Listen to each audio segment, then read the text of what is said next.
¿Se ve la pantalla? Sí, doctora, sí se logra apreciar. Parece que hay una extensión de voz. ¿Puede verificarlo? Ahora está mejor. Ya. Vamos a tratar todo lo relacionado a tumores de intestino, linfoma, gastrointestinal y apendicitis. En relación a los tumores de intestino delgado y grueso, vamos a tomar en cuenta lo relacionado a los tumores. Y así tenemos que el adenoma son tumores también intraepiteliales, pero según pueden variar de tamaño y pueden variar también si son sésiles o son pediculados. Y estos adenomas son más frecuentes en varones y también más frecuentes en un 30% a los 60 años. Por eso es que en Estados Unidos hacen la vigilancia epidemiológica porque puede transformarse en tumor maligno. A partir de los 50 años ya están haciendo el tamizaje, están haciendo la evaluación a todas las personas, a los varones mayores de 50 años. Y podemos decir que los adenomas pueden ser tubulares, o sea, en forma de circular como un tubo, túbulo velloso y velloso. Ese es desde el punto de vista histológico. Pero desde el punto de vista clínico no lo tomen en cuenta. Estos adenomas que vemos que pueden ser, como en este caso, pediculados, pueden ser bien grandes o pueden ser pequeños desde milímetros. Puede haber uno o pueden haber varios. Pero muchas veces no dan síntomas. Pero cuando dan síntomas pueden tener hemorragias como los pólipos, que pueden ser grandes, hemorragias que pueden ocultarse en las heces y pueden producir anemia. Y en relación a ello, habíamos dicho que pueden medir muy, muy pequeños, 0.3 hasta 10 centímetros. Y la superficie puede ser aterciopelada. Acá tenemos una foto. En el colon se ha encontrado este adenoma con superficie así aterciopelada, media rugosa. Y se puede notar que es sésil porque no tiene pedícula. Está bien pegadita a la superficie. También podemos tener acá, ustedes pueden ver, toda esta zona alargada es el pedículo. Y se va a sostener a través de ese pedículo donde van a estar presentes los vasos sanguíneos, la arteria, la vena, el nervio. Y la parte más superior o la parte más externa está rodeada de epitelio, con todas las características de donde es origen. Como si fuese del ilio, tiene epitelio iliaco, si fuese colon, colónico. Por eso, en este caso, se dice que son tubulares porque se encuentran glándulas tubulares. Adenoma tubular pediculado. pero ellos pueden malignizarse, pueden tener displasias con gran cantidad de cambios en las células y producir unos núcleos grandes con nucleolos. Pero no solamente se va a ver eso, sino también va a haber hipercromasia con alargamiento y estratificación de los núcleos. O sea, se van a multiplicar las células de tal manera que no solamente va a ser una fila, sino varias filas de núcleos con un citoplasma eosinófilo. Y si es que están en el colon, entonces va a haber reducción del número de células caliciformes. Cuanto más pequeños son estos adenomas, es raro que se malignice. Y en caso de los adenomas, vamos a tener que el mayor puede ser de 4 centímetros y en un 40% de ellos puede encontrarse focos de cáncer. Por eso es sumamente importante estudiar desde el punto de vista anatomopatológico. O puede haber también displasia de alto grado, que es un factor de riesgo al cáncer en un pólipo aislado. Acá tenemos un adenoma de colon.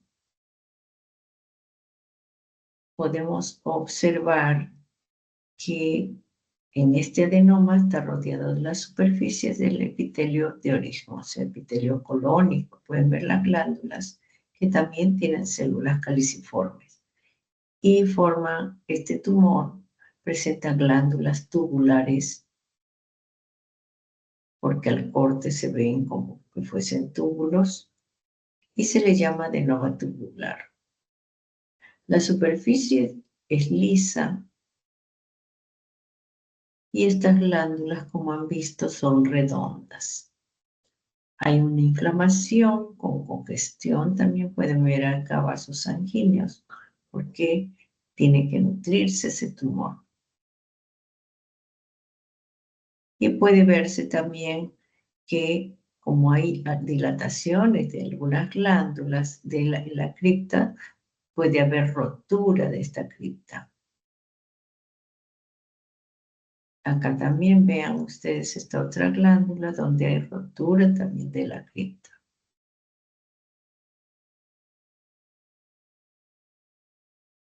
Acá también tenemos otra toma. En este caso vemos que es un adenoma velloso. ¿Y por qué se va a caracterizar? Porque tiene estas proyecciones alargadas, profundas, desde la superficie. Por eso se llama adenoma velloso. En este caso vemos que se ven también en estas vellosidades de un intestino muy parecido al intestino delgado. Otra toma que vemos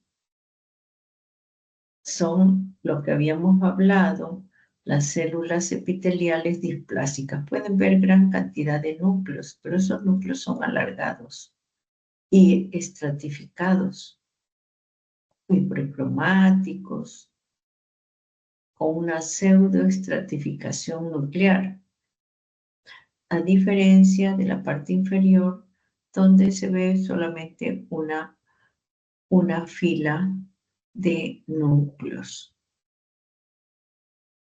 que no es displásico, diferente hasta la hipercromasia en la parte superior, diferente a la parte inferior.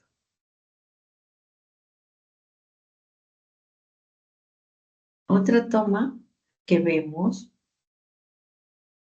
es un adenoma nuevamente, pero cerrado y sésil. ¿Y por qué se caracteriza? En este caso, que hay una displasia en estas células glandulares.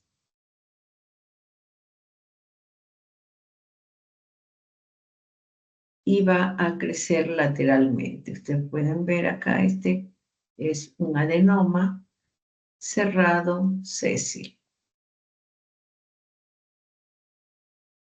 Otros tumores que vamos a ver son los pólipos hiperplásicos. Pólipo, tumor benigno, ya hemos dicho, que pueden ser pediculados o pueden ser sésiles. En este caso, hiperplásicos. ¿Por qué? Porque hay mayor cantidad de células. Y estas son tumores benignos, proliferaciones benignas, y más frecuente en la sexta y séptima década de la vida. Y se piensa que el epitelio presenta una disminución del recambio celular y retraso en la descamación de las células superficiales y que va a ocasionar amontonamiento de células caliciformes y absortivas.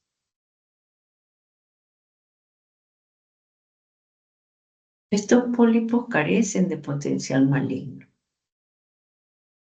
Es frecuente localizarlos donde en el colon izquierdo y va a medir menos de 5 milímetros.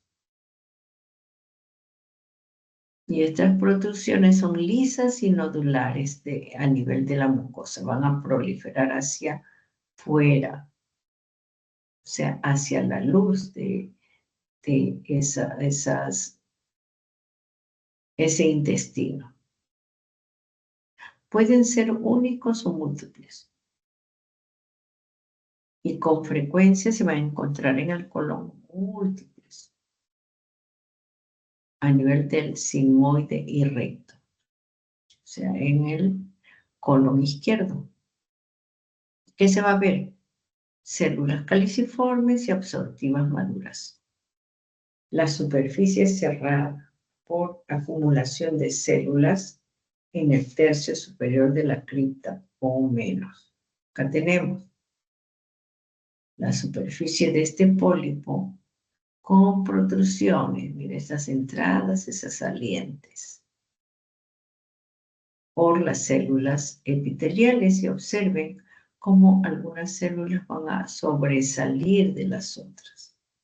Por eso se le llama pólipo hiperplásico. Hay gran cantidad de células que ya no entran en esa glándula.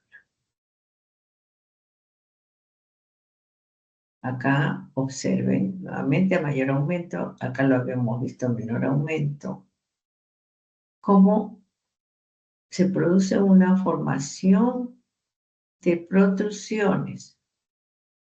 ¿Y por qué se origina? Por hay acumulación de células epiteliales. Crecen hacia afuera. Por eso se llama pólipo hiperplásico.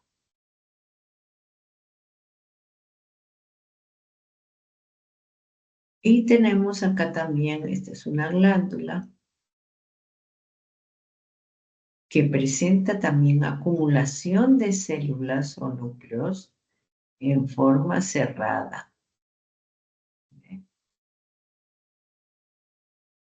Y este es un corte transversal de las criptas. Este es un corte longitudinal. Por eso se ven en forma tubular y cerradas.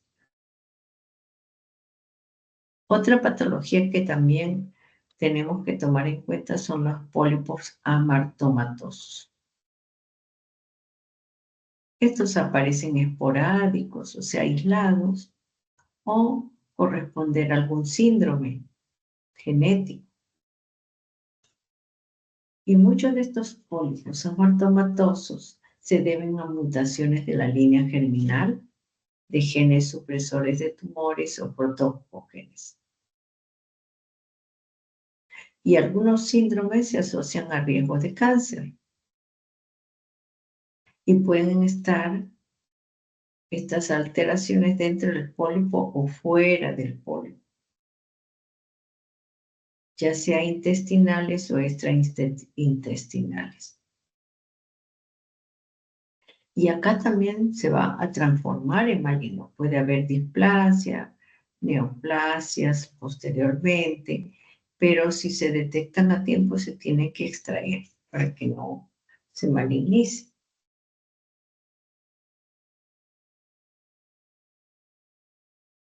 Y si es que, como es genético, pueden tener varios miembros de la familia. Por eso es importante hacerle la evaluación a todos. Acá tenemos un cuadro. Todas las láminas que estamos mostrando son de sus libros. Tenemos una tabla de los síndromes de poliposos digestivos. Y en estos síndromes, este cuadrito es bien interesante porque nos hace una síntesis de todo. Tenemos la poliposis juvenil. En esta poliposis juvenil se presenta en menores de 5 años, o sea, niños, y hay genes que están involucrados. La SMADA, BMPR1, vía de señalización TGF-beta. ¿Y cómo se van a encontrar? Como pólipos juveniles en estas lesiones digestivas y el riesgo de adenocarcinoma gástrico, de intestino delgado, de colon y del páncreas. Si es que se encuentra una poliposis juvenil en un niño, puede transformarse en maligno y coger todos estos órganos del sistema digestivo. Y aparte se van a encontrar malformaciones congénitas con dedos y palillos de tambor. Otro síndrome, el síndrome de Bucherer, de 10 a 15 años la aparición. Pero acá lo más interesante es que lo podemos reconocer muchas veces. ¿Por qué? Aparte de tener poliposis, presenta pigmentación macular y riesgo de cáncer de colon, de mama, de pulmón, páncreas y glándula tiroides. Y así es como también están involucrados los genes y asociados a AMP sinasa. Ya tenemos mutación del gen STK11. Otro síndrome, síndrome de Cowden, síndrome de Rubalcaba-Riley. También se produce en jóvenes menores de 15 años. Tiene que ver con genes PT vía P13K-AKT. ¿Y qué lesiones van a estar comprometidos? Los pólipos también. Miren, toditos tienen pólipos. De tipo, en este caso, amartomatoso, como lo hemos referido anteriormente. Inflamatorios, lipomas, ganglioneuromas. ¿Y qué más va a tener? Que lo podemos detectar mediante los tumores benignos cutáneos o malignas de la glándula tiroides y mama. Y en este caso vamos a tener las poliposis intestinales amartomatosas y habíamos dicho que también puede haber displasias.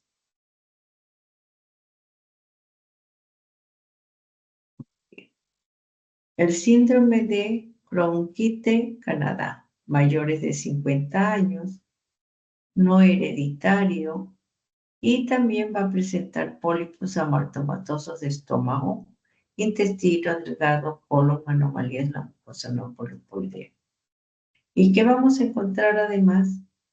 Y por esto lo podemos detectar y sospechar, como la atrofia unguial, pérdida del pelo, pigmentación cutánea anómala, caquexia, anemia, y es mortal hasta el 50% de los casos.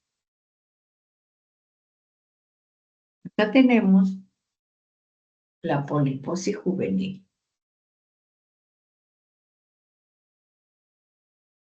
Aquí hemos visto previamente todo lo relacionado a la poliposis juvenil. Miren, es genético y van a encontrarse malformaciones en palillo de tambor.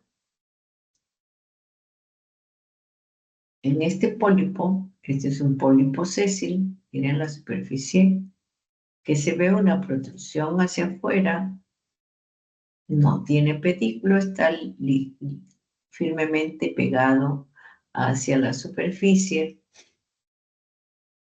y va a haber una erupción, a haber una solución de continuidad con hemorragia en las criptas y también van a haber dilataciones quísticas. Todas estas cavidades son dilataciones quísticas.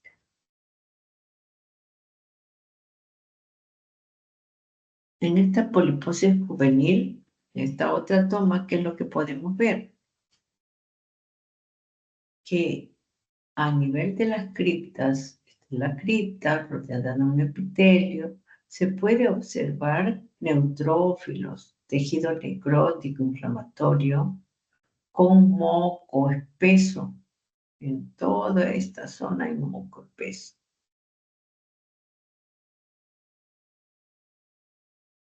Ya, entonces ya hemos visto, vamos a regresar al cuadrito, poliposis juvenil y ahora vamos a ver síndrome de Peutz-Jeghers. Ya hemos dicho que hay también genético y puede encontrarse pigmentación macular y tiene cáncer también. Vamos a ver. Estos son más frecuentes, son los más frecuentes del intestino delgado y se puede encontrar en intestino colon, intestino delgado, menos frecuente en vejiga y pulmones. ¿Y qué se va a encontrar? Pólipos grandes y pediculados lobulados. A la microscopía es arborescente, con tejido conjuntivo, músculo liso, lámina propia, glándulas recubiertas por epitelio intestinal de aspecto normal. Lo más interesante es de que va a haber músculo liso, diferente a los anteriores. Y ese músculo liso está mezclada con la lámina propia. Acá tenemos. Ese es el pólipo de Peutz-Jeghers. Observen ustedes cómo se ve un estroma, está rodeado por epitelio y hay haces musculares que van a pasar toda la estructura de la lámina propia. Esta es la diferencia con los otros pólipos.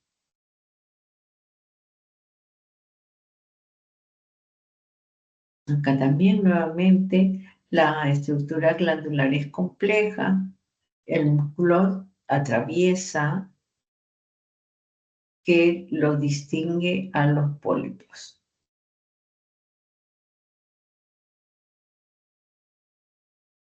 Ya. A continuación, también vemos del mismo cuadro, vemos que también tiene que ver con el síndrome de poliposis digestivo, la esclerosis tuberosa. Aquí también se observan pólipos amartomatosos y genes involucrados, la TSC1, amarpina, TSC tuberina, por la vía mTOR. ¿Y qué es lo que va a tener clínicamente? Retraso mental, epilepsia, angiofibroma facial, tubérculos corticales y angiolipoma renal. Otras patologías que se van a encontrar también va a ser la poliposis adenomatosis familiar, PAF. De ellas hay clásica, atenuada y síndrome de Gardner. Genes APC,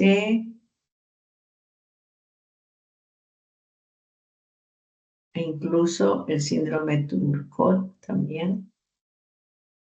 ¿Y qué se van a encontrar? múltiples adenomas.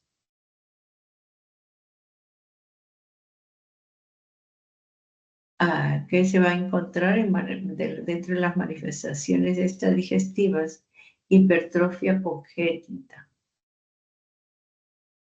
En que estos otros, el síndrome de Gardner, los tiomas, tumores de la glándula tiroides y desmoides, quistes cutáneas.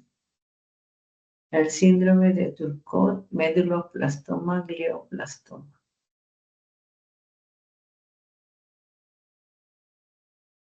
Bien. Y si es que tenemos alguno de esos tumores, también puede encontrarse también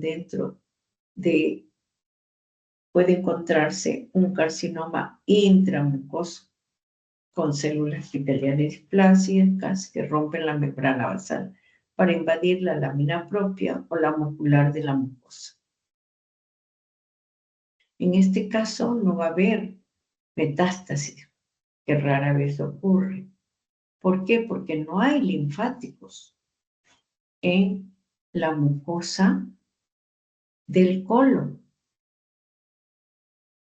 Si es que se le extrae rápidamente a este carcinoma intramucoso, entonces puede solucionarse el problema, porque como no es tan profundo, salvo que invada, ahí sí puede también transformarse en adenocarcinoma invasivo y riesgo de metástasis.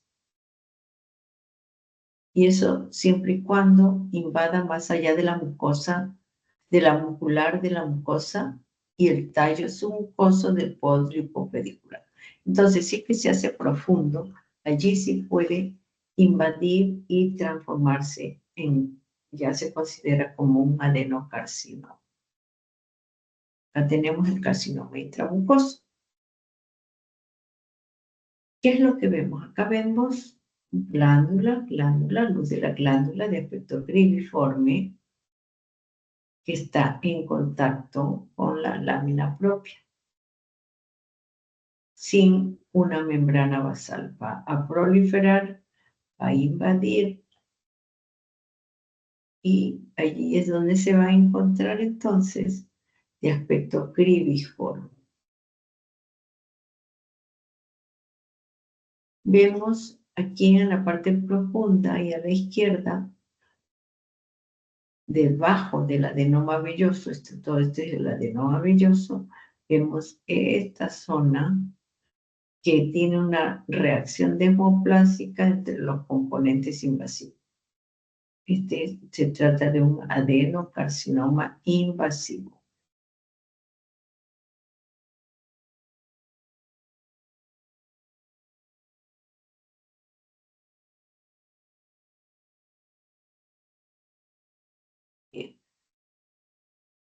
Entonces, otra patología que también vamos a tomar en cuenta son las poliposis adenomatosas. Pero poliposis adenomatosa familiar, el PAF. Esta tiene que ver con herencia autosómica dominante.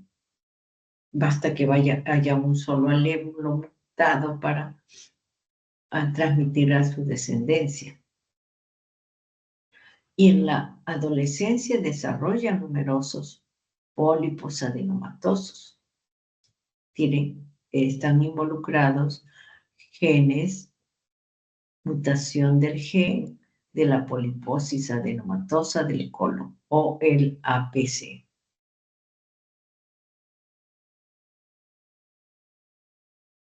Y para considerarlo poliposis adenomatosa familiar tiene que ver por lo menos 100 pólipos para el diagnóstico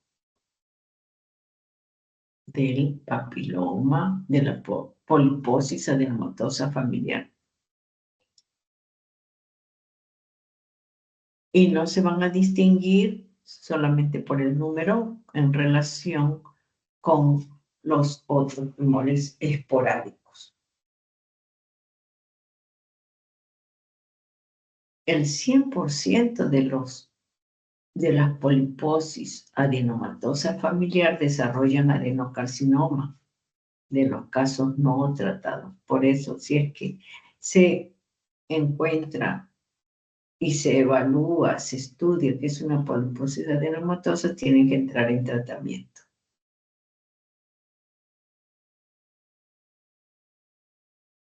¿Qué es lo que se va a ver? Hipertrofia congénita del epitelio de la retina. Y se puede detectar desde el nacimiento, haciéndose el diagnóstico precoz. Si que se sospecha que hay un familiar que presenta esto, se tiene que estudiar también a la familia. Acá tenemos una poliposis adenomatosa familiar. Pueden observar ustedes cientos de pólipos en todo el colon. Todos estos son pólipos pequeñitos y uno grande de color más oscuro que los otros. Esta es otra toma de una poliposis adenomatosa familiar donde vamos a observar cada una de estas estructuras. Son adenomas tubulares. Acá también tenemos otra y otra. Y podemos recordar acá que hay un pedículo, que es un pequeñito pedículo. Estos son sésiles, directamente están adosados a la superficie de ese intestino.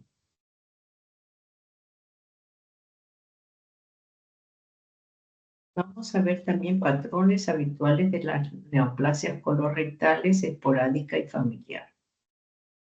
¿Qué es lo que vamos a ver en estos casos? También estos cuadritos son muy bonitos, tienen que leerlos. Vemos que en la poliposis familiar adenomatosa hay una alteración molecular por la vía APC-MNT. ¿Y qué genes van a estar involucrados en el APC? Autosómica dominante, y se va a ver entonces unas lesiones tubulares villosas y adenocarcinoma típico. Mientras que la poliposis asociada al MI va a haber genes MITCH,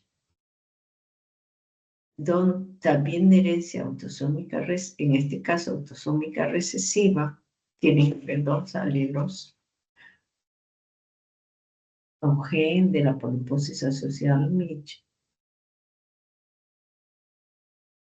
Y recordando que un adenoma cerrado, sésil, puede transformarse en adenocarcinoma mucinoso. Otro cáncer es el cáncer colorectal hereditario no poliposo, donde están involucrados los genes MSH2, MLH1, donde hay un defecto molecular en la reparación de errores de emparejamiento del ADN, de transmisión autosómica dominante localizado en el lado derecho, y el adenoma cerrado sésil y adenocarcinoma mucinoso. O sea, se pueden transformar también. Estos cáncer colorectales se pueden encontrar en pacientes ya mayores.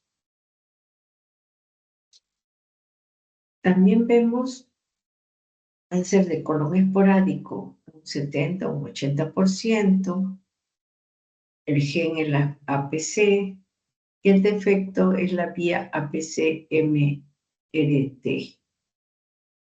Localización es en el lado izquierdo del colon. Y la histología se van a ver el carcinoma o adenocarcinoma de tipo tubular, villoso, adenocarcinoma típico. Y el cáncer de colon esporádico, que se encuentra un 10 o un 15% con genes MSH2, MLH1, hay defecto molecular en la reparación de errores de emparejamiento. También vemos la histología, el adenoma cerrado, sésil y adenocarcinoma mucinoso. Asimismo, vamos a tomar en cuenta el cáncer de colon esporádico, que tiene otra mutación de otros genes. Por eso lo han separado acá. Todos son cáncer de colon esporádico, pero cada uno tiene alteración de diferentes genes o compromiso de ellos. Y el defecto molecular es diferente en cada uno de ellos.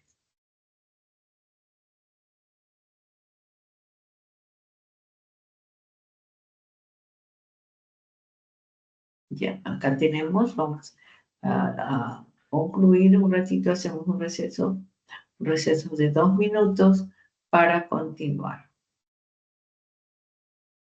Dejar de compartir.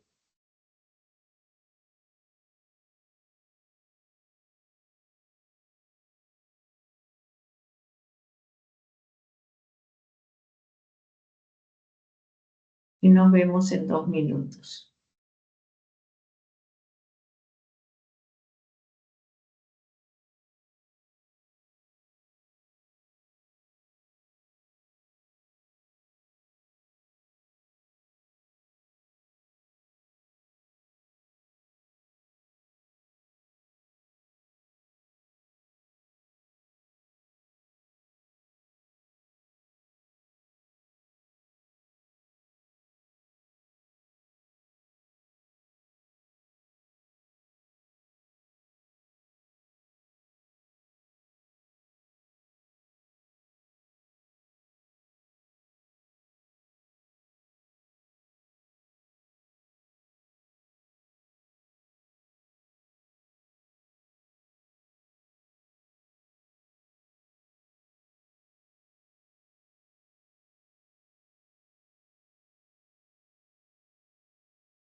Vamos a continuar con la clase.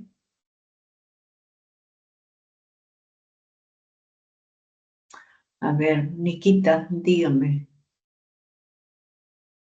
Nikita, la presente.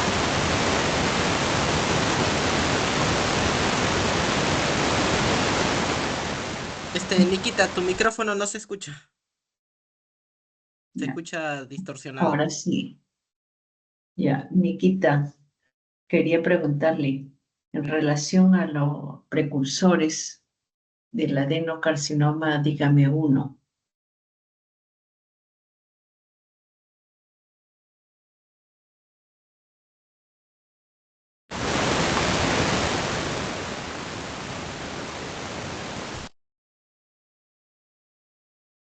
Diego, usted, dígame precursores del adenocarcinoma que hemos visto, precursores que, ¿quiénes son los que pueden transformarse en maligno? Dígame uno.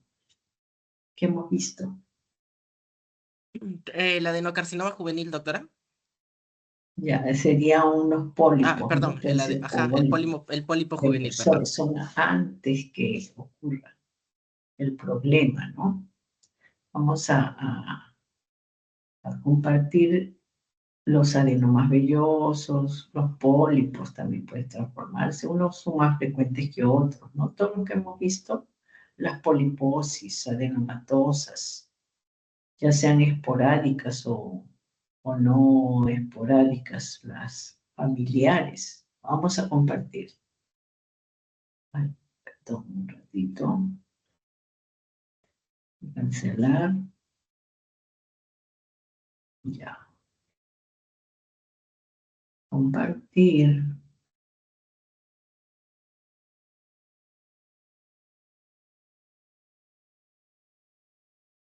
Ahí. Listo. Vamos a enfocar. ¿Se nota?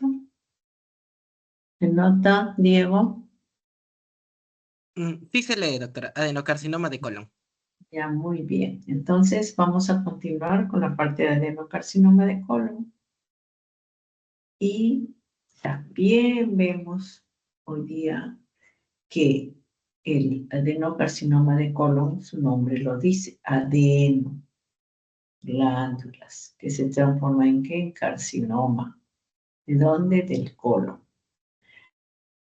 Y este es el proceso maligno más frecuente del tubo digestivo. Y es la causa mayor de morbilidad. Cada año, 1.2 millones de cada año de adenocarcinomas colorectales en el mundo. El 10% de muertes por cáncer en el mundo. Y es más frecuente en la 7ª década de la vida. Es muy frecuente. Y le atribuyen factores alimentarios, como baja ingesta de fibra, vegetales no absorbibles, ingesta rica en hidratos de carbono, refinado y la ingesta también de grasas. Todo lo que se come, la chatarra, lo que se consume puede transformarse en ¿qué? En adenocarcinoma, o sea, malignizarse. En la patogenia heterogénea, combinación de muchos factores, tanto moleculares como anomalías genéticas, epigenéticas propias del individuo, estocástica propia del individuo. Y la vía APC beta catenina que se activa en la secuencia del adenoma carcinoma. También tiene que ver la vía de inestabilidad de microsatélites por defecto de reparación de los errores de emparejamiento del ADN y acumulación de microsatélites del genoma. En estos cambios moleculares en la secuencia de adenoma, de un adenoma a carcinoma, inicialmente, ¿qué se va a producir? Pérdida de una copia normal del gen supresor tumoral APC. Los sujetos nacen con un alelo mutante, lo que les hace muy propensos a desarrollar cáncer de colon. Y puede ocurrir inactivación del gen APC momentos posteriores de la vida. Es el primer golpe. Enseguida va a haber pérdida de la segunda copia intacta del APC, produciéndose el segundo golpe. Además, se van a producir cambios por mutaciones del gen KRAS, pérdida del 18q21, que afectan el SMAD2 y el SMAD4, y la inactivación del gen supresor tumoral TP53. Y va a producir la aparición del cáncer, carcinoma. Y así se van a producir nuevas mutaciones. Parece haber una secuencia temporal de cambios y acumulación de nuevas mutaciones. Y todo ello va a llevar a un carcinoma. Ya tenemos los cambios moleculares en la secuencia del adenoma carcinoma. Todo lo que se ha dicho acá es lo que está en esta figura. Acá tenemos un color normal, tenemos la mucosa, la submucosa, la muscular propia. ¿Y qué es lo que va a haber? En primera instancia, mutación en la línea germinal, hereditarias o somáticas adquiridas. ¿Y mutación de qué? De los genes supresores cancerosos, que va a ser el primer golpe, tanto del APC en 5q21. Hace el tiempo va a haber una alteración por anomalías de la metilación e inactivación de los alelos normales, que es el segundo golpe donde va a intervenir la APC y la beta-catenina. Ya esa mucosa está en riesgo. Conforme pasa el tiempo, ya van a aparecer lesiones en la superficie o en la parte epitelial, con proliferación de células, crecimiento celular, hasta que se origina esta protrusión pediculada, primero un tumor benigno y luego se transforma en maligno. ¿Por qué? Por mutaciones proto-oncogénicas interviniendo el KRAS en 1,2p12. Allí va a haber pérdida de homocigótica de todos de otros genes supresores del cáncer. Hay una sobreexpresión del COP2, interviniendo el TP53 en 17p13, LOH en 18q21, SMAD2 y SMAD4. Continúa habiendo muchas mutaciones o alteraciones cromosómicas mayores y se va a ver la telomerasa en muchos genes. Todos esos cambios moleculares en la vía de reparación de los errores en la carcinogenia de colon se va a producir defectos de los genes de reparación de los errores de emparejamiento. O sea, no se produce la reparación normal, sino ya está alterada, dando lugar a la inestabilidad del emparejamiento de los microsatélites y permite la acumulación de mutación en muchos genes. Si estos genes afectan los genes implicados en la supervivencia y en la proliferación celular, se desarrolla el cáncer.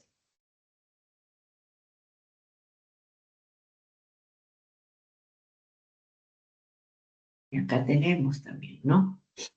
Esos es los cambios morfológicos moleculares de la vía de reparación de los errores de la carcinogenia de colon. Nuevamente tenemos nuestro colon normal, mutación de la línea germinal, donde intervienen los genes de reparación de los errores. alteración del segundo alelo por LOH, mutación y metilación del promotor. Se produce el adenoma cerrado sésil, donde hay inestabilidad microsatélite fenotipo mutante. Y así pasan a gran cantidad de mutaciones acumuladas en genes que regulan el crecimiento, diferenciación y la apoptosis, donde van a aparecer también estos genes de GFB, BAX, BRAC, TOF y GF2R, donde se va a transformar en carcinoma. ¿Y qué es lo que se va a encontrar en el carcinoma? Adenocarcinoma. Las lesiones que hemos visto son exofíticas y las del colon distal son anulares. O sea, a nivel del colon proximal se van a producir lesiones exofíticas. ¿Qué quiere decir exofíticas? Las lesiones van a sobresalir hacia afuera. Mientras que las del colon distal o colon izquierdo son de tipo anular,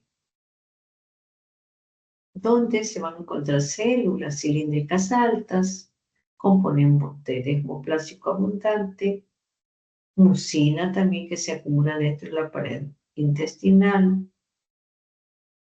Pueden formar células en anillo de sello, similar al cáncer gástrico. Y la pared del intestino está engrosada con pérdida de su arquitectura normal. Se producen masas tumorales formando células cilíndricas altas, parecidas a lesiones adenomatosas, y van a infiltrar la submucosa y la muscular. Acá tenemos en esta figura del carcinoma colorectal, tenemos el cáncer circunferencial. Y en la parte inferior se ve la parte inferior de la mucosa anal. Pero observen ustedes, este es cáncer circunferencial, donde va a encontrarse la pared alterada. Y en esta otra toma vemos también que el sigmoide, el colon sigmoideo, ha invadido, se ha sido invadido atravesando a la muscular propia. Y va a comprometer también las zonas adyacentes, comprometiendo el tejido adiposo y subseroso. Esto es en la izquierda. Y vemos área blanquecina, que es la necrosis.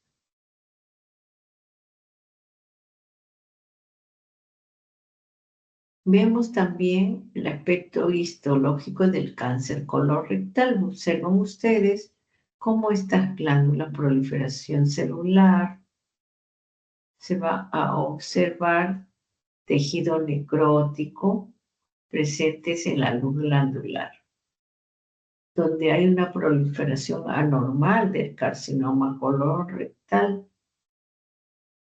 con necrosis abundante. Acá también se ven algunas glándulas del adenocarcinoma poco diferenciado, formando nidos de células tumorales infiltrantes que comprometen toda este tejido del colon, transformarse en adenocarcinoma.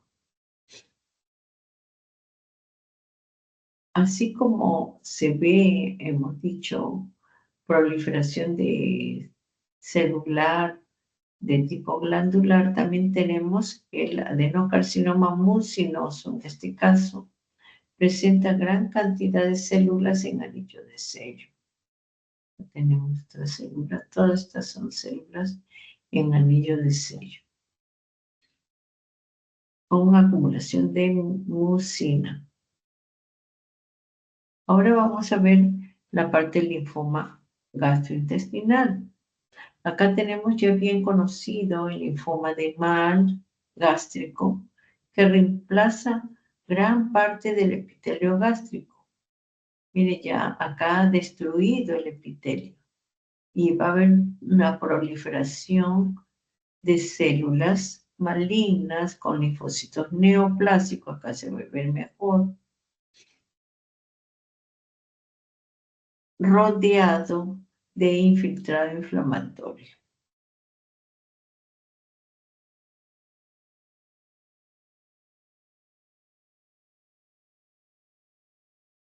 Entonces vamos a ver acá que se va a ver en el linfoma intestinal. Van a ver entonces infiltración difusa de células tumorales de tipo linfoide y que compromete la submucosa y la muscular. Se va hasta la profundidad y va a comprometer todas esas estructuras. Las células tumorales presentan un núcleo de tamaño mediano con escaso citoplasma. Tenemos núcleos de diferentes formas, tamaños, con hipercromasia. Y acá vemos linfoma de intestino delgado. Está el linfoma diseminado en toda la pared del intestino con muchos nódulos pequeños.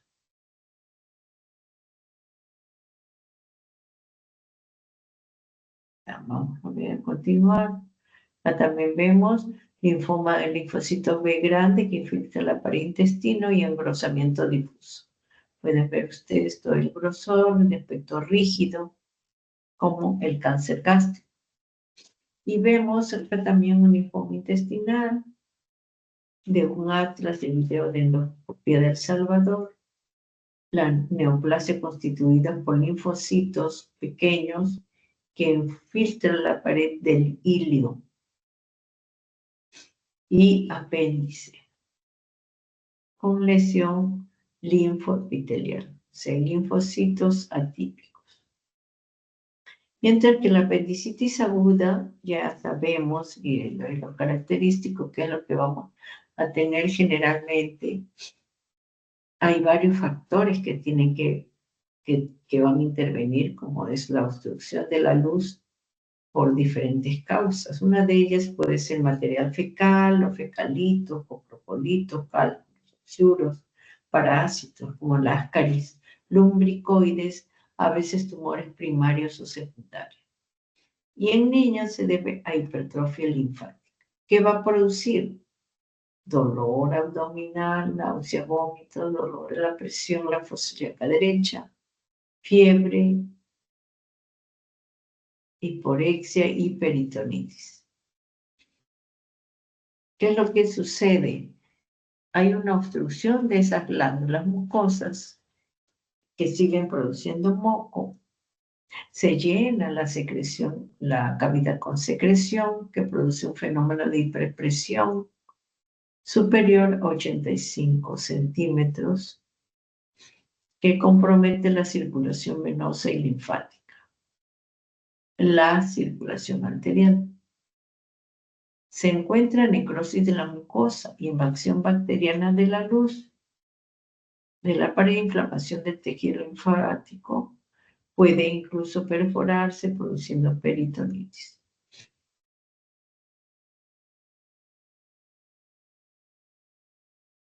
Puede haber erosión, lesión, infiltración. Acá tenemos el apendicitis aguda con infiltrado inflamatorio en la pared. Bien, muchas gracias. Voy a dejar de compartir.